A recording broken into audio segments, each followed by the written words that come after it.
آية عبد الله بتخون جوزها. آية عبد الله ماشية مع فلان فلان. آية دخلت الحمام جابت جاز بتاع البابور، وراحت داخلة الحمام كب على نفسها جاز وولعت في نفسها. إن عواقب ارتكاب الجريمة وخيمة جدا، ستودي بك إلى أوضاع مأساوية حزينة. نصيحة: لا تورط نفسك في ارتكاب أي جريمة أو مخالفة للقانون، لأن الجريمة لا تفيد. ساعة مع حنفي. أهلا بكم، أهلا بكل مشاهدي قناة ساعة مع حنفي، القناة المعنية بعالم الجريمة. تعال نشوف الجريمة اللي تبكي الحجر، جريمة تبكي الحجر. ذنبها البنت الجميلة دي آية عبد الله. البنت الجميلة دي ذنبها ايه؟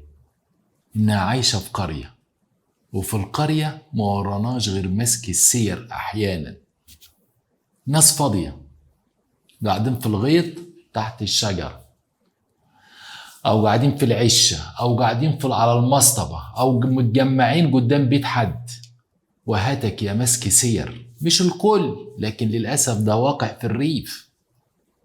آية عبد الله كل مشكلتها في جمالها ونظافتها ولبسها، وكل الستات بيغيروا منها، هي دي مشكلتها بس. آية من قرية اسمها قرية المركزية، اسم القرية كده، قرية المركزية، تبع مركز بلقاس محافظة الدقهلية. قرية ريفية، متجوزة وجوزها راجل طيب غلبان في حاله، ومخلف عيلين 3 والحمد لله على كده. لكن ده حسبي الله ونعم الوكيل. على قد ما في مزايا، على قد ان عيوبه قاتلة. ولو قلنا لكل اب وكل ام خلوا بالكم من الموبايل اللي في ايد ولادكم، هيعملوا ايه؟ الاب بينام والبنت سهرانه والابن سهران على الموبايل. الاب هيقعد يحرس بنته، الام هتقعد تحرس بنتها. السوشيال ميديا بقت حياتنا دلوقتي، السوشيال ميديا بقت روحنا دلوقتي. عايز تعاقب ابنك خد منه الموبايل، عايز تعاقب بنتك خد منها الموبايل. ممكن يموت نفسه. وشفنا البنت اللي رمت نفسها من 3 دور، وشفنا الواد اللي شرب سم لما ابوه خد منه الموبايل. الا الموبايل موتنا، قطعنا، احرجنا، بس ما تاخدش منا الموبايل. السوشيال ميديا. آية عبد الله بسبب جمالها وشياكتها ونظافتها، للأسف واحد عمل صفحة وهمية واتكلم عليها. آية عبد الله بتخون جوزها، آية عبد الله ماشية مع فلان فلان. آية طبعا صفحة فيك، صفحة مضروبة.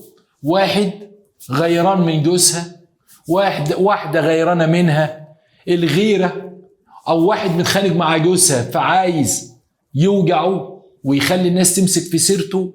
للأسف راح منزل صفحة على السوشيال ميديا وحط فيها كلام فاضي، مسك في سيرة آية وفي عرضها وفي شرفها وماشيها البطال.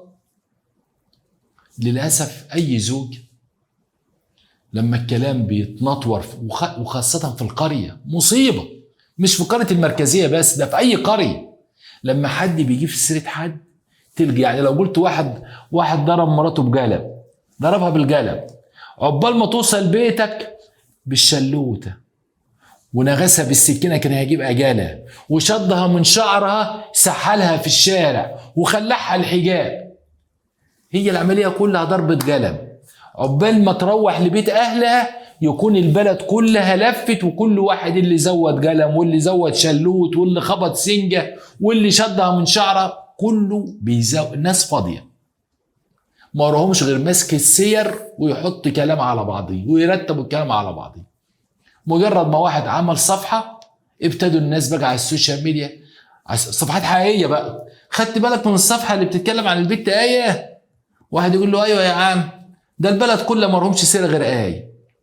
ويبتدي الناس بقى اللي يقول لك ده انا شفتها ماشيه مع واحد من كام يوم، والتاني يقول لك يا عم والله العظيم ربنا قال استروا يا جماعه استروا، هي البت دي من الاول ماشيه كده ادي استغفر. شوف يقول لك استروا، ما طول عمرها ماشيه كده. انت بنقول استروا كيف وماشيه كيف، وتلقوا الناس بقى للاسف زوجها بدل ما يكون داعم ليها ابتدى يقول لها الكلام ده، انت بتروحي فين؟ انت بتيجي فين؟ طب اشمعنى انت اللي من القريه اللي ماسكين سيرتك؟ اشمعنى؟ والبت غلبانه تعمل ايه؟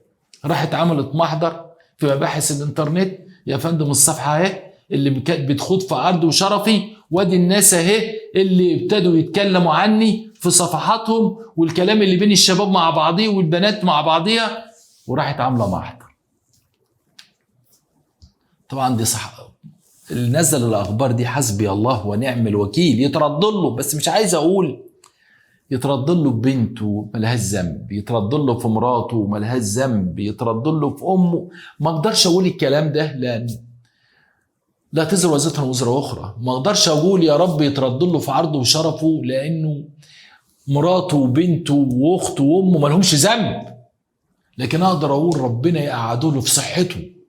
اللي بيخوض في عرض البنات وينزل صورهم وينزل عنهم كلام في صفحات فيك، ويستغل معرفته بالسوشيال ميديا وازاي ممكن يعمل صفحة فيك، وازاي ده احيانا بينزلوا صور بنات وبيكتبوا ارقام التليفونات، وتبقى الست متجوزه يقول لك يا جماعه اللي عايز يقضي وقت سعيد انا فلان الفلانيه وده رقمي.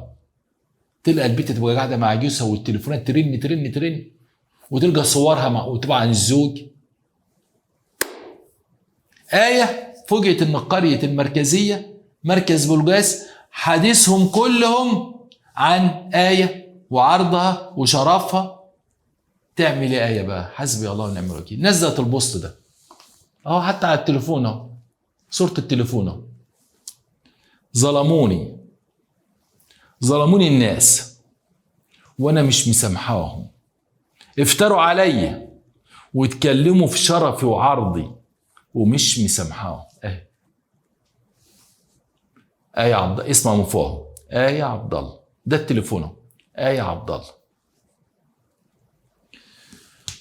ظلموني وانا مش مسامحاهم، افتروا عليا واتكلموا في عرضي وشرفي، والله مش مسامحاهم.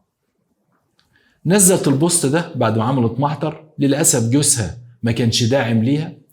حمله كانت كبيره جدا من التشهير بالبنت وبسمعتها وباخلاقها على شبكات التواصل الاجتماعي.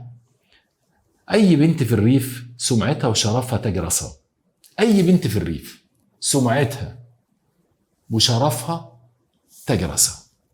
واي واحده بيتمسك سمعتها او يتمسك سيرتها حتى لو مؤدبه وحافظه القران، تلقى الناس كلهم بيخوضوا مع الخائضين وبيتكلموا مع اللي بيتكلموا وبيزودوا ويبدعوا في الكلام. وحسبي الله ونعم الوكيل في اللي جاب سيره آية عبد الله. كل مشكله آية انه زي ما انتم شايفينها دي صورها، بنت جميله وانيقه وظريفه ومهتميه بنفسها. شاب متضايق منها ما عرفش يعاكسها او عاكسها وراحت شتماه، بس يا جليل الادب اقول لجوزي. تعمل ايه آية بقى؟ خدت ولادها وراحت دخلتهم الشقه وطلعت عند حماتها فوق. حماتها برضو ما كانتش رحماها، دخلت الحمام جابت جاز من بتاع البابور، وراحت داخله الحمام كب على نفسها جاز وولعت في نفسها. ذنب آية حسبي الله ونعم الوكيل في اللي عمل الصفحه الفيك واللي خطف عرضها وشرفها وجاب سيرتها. آية عقبال ما ودوها مستشفى بالقاس العام كانت ماتت واخر حاجه كانت بتقولها وهي بتموت: يا آية ما تخافيش يا آية، مش مسامحاكم، مش مسامحاكم كلكم، مش مسامحه جوزها، مش مسامحه حماتها، مش مسامحه اللي عمل صفحه فيك، مش مسامحه كل اللي قعدوا يتكلموا ويخوضوا في عرضها وشرفها، مش مسامحه الناس جيرانها، مش مسامحه الناس اللي قاعده على المصطبه والناس اللي كانوا بيخوضوا في سمعتها وفي عرضها وفي شرفها، لغايه ما ماتت وهي بتقول انا مظلومه، والله مظلومه، والله ما اعرف حد ولا اتكلمت مع حد ولا حد يعرفني. وحسبي الله ونعم الوكيل. شفت السوشيال ميديا بتعمل ايه؟ شوف وصلنا لغايه فين. ذنب آية في مين بقى؟ اولا مين اللي هيتعاقب؟ هي الشرطه طبعا حاليا دلوقتي. مركز بولقاس رئيس المباحث في محافظه الدقهليه حاليا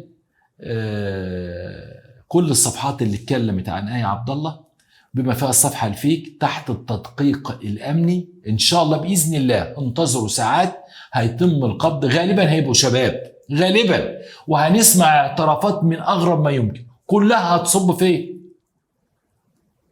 ده احنا كنا بنضحك، ما كانش قصدنا حاجه، ما كناش نعرف ان الموضوع هيوصل لكده.